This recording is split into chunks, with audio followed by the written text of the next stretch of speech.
ನಮ್ಮ ಮುನ್ರತ್ನ ಅವರು ಬಹಳ ಚೆನ್ನಾಗಿ ಒಳ್ಳೆ ಫಸ್ಟ್ ಕ್ಲಾಸ್ ಸ್ಟೋರಿ ಎಲ್ಲ ಚೆನ್ನಾಗಿ ಹೇಳಿದ್ದಾರೆ. ಬಹಳ ಸಂತೋಷ. ಅದೇ ಮುತ್ತುರತ್ನ, ಇದು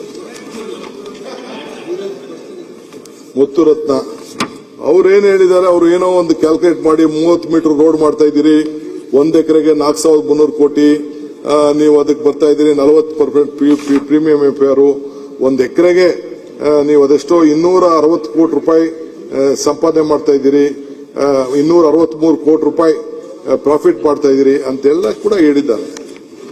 ನನಗೆ ಅರ್ಥ ಆಗ್ಲಿಲ್ಲ, ಮುನ್ರತ್ನ ಅವರು ಹೇಳಿದ್ದು ಅರ್ಥ ಆಗ್ಲಿಲ್ಲ. ಅವರೆಲ್ಲ ಕೆಲವೆಲ್ಲ ಹೊಸದಾಗಿ ಏನೋ ಹೇಳಿದ್ರು. ಮುನ್ರತ್ನ ಹಿಸ್ಟ್ರಿ ನಾನೇನು ಹೇಳ್ಬೇಕಾದಿಲ್ಲ. ಮುನ್ರತ್ನ ನನಗೂ ಗೊತ್ತಿದೆ. I know him last 45 years ಗೊತ್ತಿದೆ. ನಂಗೆ ಸದ್ಯ ಏನೋ ಬೈ ಗಾಡ್ ವಿಲಿಂಗ್ಲಿ ಸದ್ಯ ಎಲ್ಲಿರ್ಬೇಕು ಅಲ್ಲಿದ್ದಾರೆ. ನೀವು ಹೆಂಗ್ ಡೈಜೆಸ್ಟ್ ಮಾಡ್ಕೊಳ್ತೀರೋ ಮಾಡ್ಕೊಳ್ಳಿ. ಮುನ್ರತ್ನ ಬಂದಿರು ನನ್ನ ಹತ್ರ, ಬಂದು ಪಾಪ ಅವ್ರ ಅನೇಕ ನೋವುಗಳೆಲ್ಲ ಹೇಳ್ಕೊಂಡ್ರು. ನಾನು ಅವ್ರದ್ದು ಕೇಸ್ಗಳಿಗೆ, ಪರ್ಸನಲ್ ಕೇಸು, ಅಸೆಂಬ್ಲಿಲಿ ಏನ್ ನಡೀತು, ಕಾರಲ್ಲಿ ಏನ್ ನಡೀತು, ವಿಧಾನಸೌಧದಲ್ಲಿ ಏನ್ ನಡೀತು, ಅವ್ರ ಕ್ಯಾಬಿನೆಟ್ ಅಲ್ಲಿ ಏನ್ ನಡೀತು, ಅದೆಲ್ಲ ನನ್ನ ಸ್ಟೋರಿ ಇದೆ. ಈಗ ಬೇಡ ಅದೆಲ್ಲ, ಅದನ್ನೆಲ್ಲ ತಗೋಬೇಕು ಅಂದ್ರೆ ಬೇಕಾದ್ರೆ ಚರ್ಚೆ ಮಾಡೋಕ್ಕೂ ನಾನು ರೆಡಿ ಇದ್ದೀನಿ. ಅವೆಲ್ಲ ಸ್ಟೋರಿ ನೋಡ, ನಿನ್ಗೆ ಆಗಲ್ಲ ಕಣೆ. ಏನೇನ್ ಹೇಳಿದ್ದಾರೆ ಆದಷ್ಟು ಬಹಿರಂಗ ಪಡಿಸಿದ್ರೆ ಬಹಳ ಒಳ್ಳೇದು. ಕಾರ್ಡ್ ಇರ್ಬೋದು, ಆಯ್ತಪ್ಪ ಕೂತ್ಕೊಳ್ಳಿವ್ರೆ ಏನಪ್ಪ ಅಣ್ಣ ಮುನ್ರತ್ನ ಆಗಲ್ಲ ಅಂತ ಹೇಳಿದ್ರಲ್ಲ, ನೀವೇನ್ ಎದ್ದೇಳ್ತಿದ್ದೀರಿ? ಯಾವ್ದಕ್ಕೆ ಹೇಳ್ತೀನಿ ಅಂದ್ರೆ 1 ನಿಮಿಷ ಕೂತ್ಕೊಳ್ರಿ. ಅಶೋಕ್ ಅಣ್ಣಂಗೆ ಏಡ್ಸ್ ಚುಚ್ಚಕ್ ಹೋದವ್ ನಾನಲ್ಲ. ಏಡ್ಸ್ ಇಷ್ಟೊಂದು ಕಂಪ್ಲೇಂಟ್ ಇದೆ, ಎಫ್ಐಆರ್ ಇದೆ. ಈಗ ಯಡಿಯೂರಪ್ಪನ ಮನೆ ಏನಾಯ್ತು ಅಂತ ನಾನು ಹೇಳಬೇಕಾಗಿಲ್ಲ. ಮಾತಾಡಕ್ಕೆ ಅವಕಾಶ ಕೊಡ್ತೀರಾ ಇಲ್ಲ? ಮಾತಾಡಲಿ, ಉತ್ತರ ಮಾತಾಡಕ್ಕೆ ಅವಕಾಶ ಕೊಡ್ತೀರಾ ಇಲ್ಲ? ಇಂಡಿವಿಜುವಲ್ ಬೇಡ, ಕಾರ್ಪೊರೇಷನ್ ಕೊಡ್ತೀರಾ ಇಲ್ವಾ? ಕಾರ್ಪೊರೇಷನ್ ಕೂತ್ಕೊಳ್ಳಿ. ಕಾರ್ಪೊರೇಷನ್ ಬಗ್ಗೆ ಇಂಡಿವಿಜುವಲ್ ಆಗಿ ಬೇಡ. ಇಂಡಿವಿಜುವಲ್ ಅಂದ್ರೆ ನೀವು ಅವ್ರದ್ದು ಏನೈತೆ ನಮ್ಗೆ ಗೊತ್ತಿಲ್ಲ. ಏನಾನ ಮಾತಾಡ್ಕೊಳ್ಳಿ. ಇಲ್ಲಿ ಇನ್ನು ಬಹಳಷ್ಟು ಜನ ಬಹಳ ಮಾತಾಡ್ಕೊಳ್ತೀನಿ. ಇದಕ್ಕೆ 1 ದಿನ ಸಾಗಲ್ಲ, 4 ದಿನ ಬೇಕಿದೆ.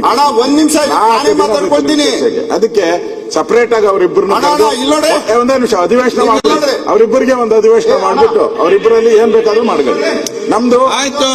ಈಗ ಕಾರ್ಪೊರೇಷನ್ ಬಗ್ಗೆ ಏನಿದೆ ಸಂಬಂಧಪಟ್ಟಿದ್ದು ಎತ್ತಿದ್ದಾರೆ. ಪರ್ಸನಲ್ ಆಗಿ ನೀವು ಕುಂತ್ಕೊಳ್ಳಿ, ನಾನ್ ಮಾತಾಡ್ಕೊಳ್ತೀನಿ.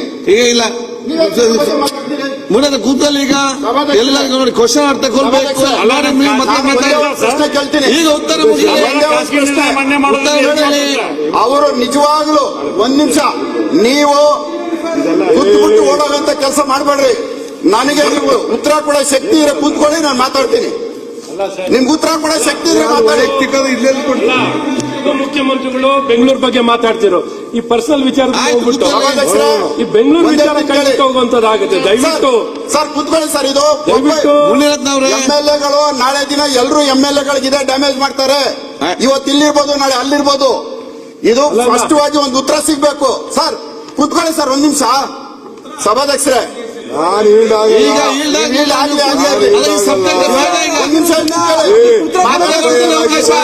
ಮತ್ತೆ ಕೊಡ್ತೀನಿ. ಇನ್ನೊಬ್ಬರ ಮೇಲೆ ನಾನೇ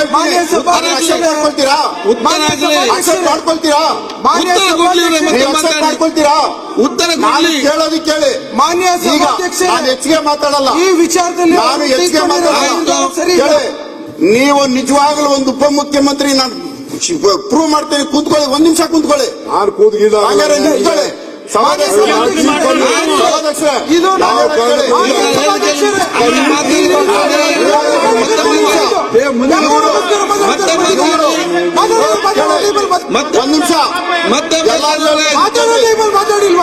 ಇವರು ಮಾಡಿರುವಂತ ಪಾಪ ಕೆಲಸ ಇದು.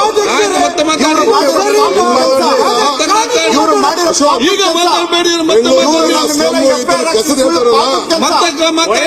ಪಾಪದ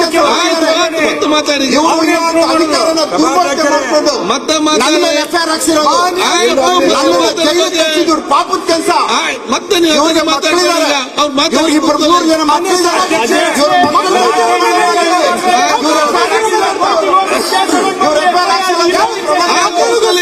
ಇಂಥ ಪಾಪದ ಕೆಲಸ ಸುನೀಲ್, ಮಾಡಿ ಇಲ್ಲಿ ಬಂದು ಸರ್, ಕೂತ್ಕೊಳ್ಳೋದು. ಅಧ್ಯಕ್ಷರೇ, ಒಳ್ಳೆ ಕೆಲಸ ಬಂದು ಕೂತ್ಕೊಳ್ಳಿ. ಇಂಥ ಪಾಪದ ಕೆಲಸ ಮಾಡೋದು.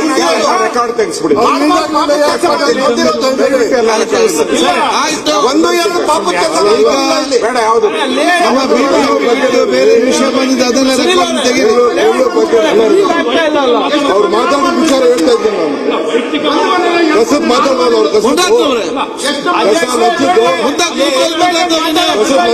ವೈಯಕ್ತಿಕ ಬೇಡ ಸರ್, ವೈಯಕ್ತಿಕ ಅಲ್ಲ, ವೈಯಕ್ತಿಕ ಮಾತಾಡಿ. ನೀವೇನ್ರಿ ನೀವು ಒಂದು ಮನೆ ಕೂತ್ಕೊಳ್ಳಿಗ. ಮುನಿರತ್ನವ್ರೆ, ಕೇಳ್ಬೇಕ ನಾವು. ಮುನಿರತ್ನ ಅವರು ಕೂತ್ಕೊಳ್ಳಿ. ನಾನಿಲ್ಲ ಅಂದ್ಬಿಟ್ಟು ಏನಿದು? ಮುನಿರತ್ನ ಅವರೇ,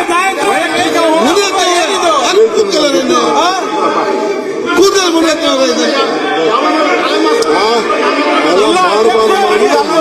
ಕೂತ್ಕೊಳ್ಳಿ ನೀವು. ಇಂಥ ಅದಕ್ಕೆಲ್ಲ ಎದುರಲ್ಲ ನಾನು ಯಾವನೋ ಪುಡಿಗಳಿಗೆಲ್ಲ ಇದೆಲ್ಲ ನನ್ನ ಹತ್ರ ಬೇಡ. ಇಂಥ ಬಂದಿರೋದು ಒಳ್ಳೆ ಚರ್ಚೆ ಆಯ್ತು, ಎಷ್ಟು ಮನೆ ಒಳ್ಳೆ ಚರ್ಚೆ ಆಯ್ತು, ಒಳ್ಳೆ ಪಾಸಿಟಿವ್ ಅನ್ನ ಮಾತಾಡಿದ್ವಿ. ನಾಳೆ ಏನು ಬರಲ್ಲ, ನಾಳೆ ಏನು ಬರಲ್ಲ ಹೇಳಿದ್ದೀನಿ. ಒಂದ್ ಸೆಕೆಂಡ್ ಎಲ್ಲ ಒಳ್ಳೆ ಡಿಸ್ಕಷನ್ ಆಗಿದೆ. ಕೂತ್ಕೊಳ್ಳಿ. ಒಳ್ಳೆ ಡಿಸ್ಕಷನ್. ಅವರು ಕೂತ್ಕೊಳ್ಳಪ್ಪ ಇಲ್ಲಿ. ಒಂದ್ ಸೆಕೆಂಡ್ ಇಷ್ಟೊತ್ತು ನೀವು ಕೂತ್ಕೊಳ್ಳಿ. ಮುನಿರತ್ನ ಅವರೇ, ಮುನಿರತ್ನ ಕೂತ್ಕೊಳ್ಳಿ. ಕೂತ್ಕೊಳ್ಳಿ, ಕೂತ್ಕೊಳ್ಳಿ. ಸೈಕೋ ಅವನು. ಇಷ್ಟೊತ್ತು ಒಳ್ಳೆ ಡಿಸ್ಕಷನ್ ಆಗಿದೆ. ಇಶ್ಯೂಸ್ ಮಾತಾಡ್ಲಿ, ವೈಯಕ್ತಿಕವಾಗಿ ಏನ್ ಮಾತಾಡ್ತಿರೋಂಥದ್ದು. ಕೂತ್ಕೊಳ್ಳಿ. ಒಂದ್ ಸೆಕೆಂಡ್. ಒಂದ್ ಸೆಕೆಂಡ್ ಕೂತ್ಕೊಳ್ಳಪ್ಪ. ಒಂದು ನಿಮಿಷ. ಮುನಿರತ್ನ ಇಶ್ಯೂ ಬಂದಾಗ ಅವರು ಉತ್ತರ ಕೊಡ್ಬೇಕು. ಅವ್ರೇನೇನೋ ಕೇಳಿದ್ದಾರೆ, ಅದು ಉತ್ತರ ಕೊಡ್ಬೇಕು. ಆದ್ರೆ ಅಶೋಕ್ ಅದೇನೋ ಚುಚ್ಚೋದು, ರೇಪಿಸ್ಟು, ಇವೆಲ್ಲ ಪದ ಈ ಸದನಕ್ಕೆ ಭೂಷಣ ತರೋದಿಲ್ಲ. ದಯವಿಟ್ಟು ನೀವು ಆಸ್ ಎ ಕಸ್ಟೋಡಿ ಆಫ್ ಏನೇನ್ ಮಾತಾಡಿದ್ರೆ ಆಯ್ತು. ಸುರೇಶ್, ನಾನು ಇಲ್ದೆ ಹೋದಾಗ ಇಲ್ಲಿ ಏನೇನ್ ನಡೆದಿದೆ? ಇಲ್ಲ, ನಾನು ಇಲ್ದೆ $260 ಕೋಟಿ.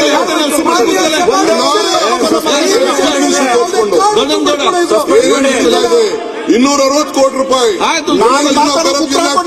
ಒಂದ್ ಎಕರೆಗೆ ವೈಯಕ್ತಿಕವಾಗಿ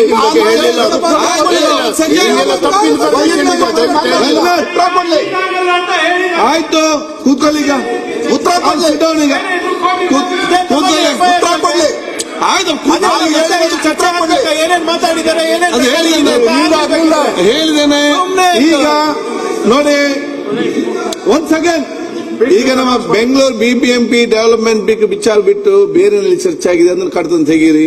ಈಗ ಬಹಳ ಚೆನ್ನಾಗಿ ಇವತ್ತು ನಡೀತಾ ಇದೆ. ಕೂತ್ಕೊಳ್ಳಿ. ಆಯ್ತಪ್ಪ, ತೆಗಿ. ಕೂತ್ಕೊಳ್ಳಿ ನೀವು. ಆಯ್ತು. ಏನ್ ಬೇಕಾದ್ರೆ ಮಾತಾಡ್ಲಿ. ಆಯ್ತು, ನಾನು ಹೇಳ್ತೀನಿ. ಕೂತ್ಕೊಳ್ಳಿ. ಹೇಳಬೇಕು ಹೇಳ್ತೀನಿ. ಅಧ್ಯಕ್ಷೆ, ಆಯ್ತಪ್ಪ, ನಿಮ್ದೆಲ್ಲ ಸರಿದೆ. ಸಂಚಾರ್ ಒಂದ್ ನಿಮಿಷ. ಆಯ್ತು. ಅಲ್ಲ ಸರ್, ನಿಮಗೂ ಮಾತಾಡೋದು ನಾವು ನಿಮ್ಮನ್ನ ಉಪಮುಖ್ಯಮಂತ್ರಿಗಳ ನಿಮ್ ಬಗ್ಗೆ ಮಾತಾಡೋದು ನಾವ್ಯಾಕೆ ಸುಮ್ ಕೊಡ್ಬೇಕು? ಆಯ್ತು ಕೊಂಡ್ರೆಡ್ಡಿ ಅವರೇ, ಕೂತ್ಕೊಳ್ಳಿ. ಅದೊಂದು ಆಯ್ತು. ಅಧ್ಯಕ್ಷೆ, ಈ ಸಂಚಾರಯುಕ್ತ ಬಫರ್ ರೋಡ್ ಬಗ್ಗೆ ಮುನಿರತ್ನ ಮಾತಾಡ್ಬೇಕಾರೆ ಅದ್ ಹೇಳ್ತೀನಿ. ನಾನು ಅದಾಗ್ಲೇ ಇಲ್ಲ ಈಜಿಪುರ್ ಅಂತ ಇದು ನಿಮ್ ಕಾಲದಲ್ಲೇ ಪ್ರಾರಂಭ ಆಗಿದ್ದು, 2014ರಲ್ಲಿ ಪ್ರಾರಂಭ ಆಗಿದ್ದು. ಅದಕ್ಕೆ ಕ್ಯಾನ್ಸಲ್ ಆಯ್ತು. ಮತ್ತೆ ನೀವೇ ಟೆಂಡರ್ ಕರೆದ್ರಿ. ಮತ್ತೆ ಅವನು ಲೆಟರ್ ಬರ್ದಿದ್ದಾನ ಒಂದು, ನಿಮ್ಗೆ ಬಹಳ ಸರ್ಕಾರ ದುಡ್ಡು ಕೊಡದಿಲ್ಲ, ನನಗೆ ಅನ್ಯಾಯ ಮಾಡಿದೆ, ನನ್ನ MOU ಮಾಡಿರೋಂಥದ್ದು ನೋಡಿ, ಅದ್ರ ಪ್ರಕಾರ ನಡೀತಾ ಇಲ್ಲ. ಅಶೋಕ್ ಬಹಳ ಬುದ್ಧಿವಂತರು. ಕೊಡ್ತೀನಿ ನಾನು ಲೆಟರ್. ಬುಟ್ಬುಡಿ ಹಸದ್ ಮುನಿರತ್ನ ಬಿಟ್ಬಿಟ್ಟು ಈಜಿಪುರ್ ತಗೊಂಡ ಅಲ್ಲ, ಬೇಡ ಅಲ್ಲಿಗೆ ಹೋಗೋದು. ಇದು ಈಜಿಪುರ್ ಬನ್ನಿ. ಈಜಿಪುರ್ ಹೇಳಿ ಅಧ್ಯಕ್ಷ. ಈಜಿಪುರ್ದು ಆಗ್ತಾ ಇದೆ. ಈಗ ಕಾಂಟ್ರಾಕ್ಟ್ ಚೇಂಜ್ ಮಾಡಿದೀವಿ. ಯಾರೋ ಸಿರ್ಕೆನೋ ಯಾರಿಗೋ ಕೊಟ್ಟಿದ್ದು, ಸಿರ್ಕೆ ಅಲ್ಲ, ಸಿಂಪ್ಲೆಕ್ಸ್ ಹೊರಟೋದು. ತಿರ್ಗಿ ಅಡಿಷನಲ್ ಯಾರೋ ಒಬ್ರು ಕೊಟ್ಟಿದೀವಿ. ಇನ್ನೊಂದು 4-5 ತಿಂಗಳಲ್ಲಿ ಕಂಪ್ಲೀಟ್ ಆಗ್ತದೆ. ನಾನು ರಾಮಲಿಂಗಾರೆಡ್ಡಿ ಅವರು 4-5 ವಿಸಿಟ್ ಮಾಡಿದ್ದಾರೆ. ನಾನು 4-5 ವಿಸಿಟ್ ಮಾಡಿದ್ದೇನೆ. ನಮ್ಮ ಆಫೀಸರ್ಸ್ಗೆಲ್ಲ ಹಾಕಿದ್ದಾರೆ. ಸೊ ಬಹಳ ಪ್ರಾಬ್ಲಮ್ ಇತ್ತು. ಇದಾಯ್ತು. ಕೆಲವು ಅನೇಕ ಬ್ರಿಡ್ಜ್ಗಳಿದೆ. ಹೌದೌದು, ಐ ಅಗ್ರಿ ವಿತ್ ಯು. ದುಡ್ಡು ಕೊಟ್ಟಿದ್ದೀವಿ, ರಿಲೀಸ್ ಮಾಡಿದೀವಿ.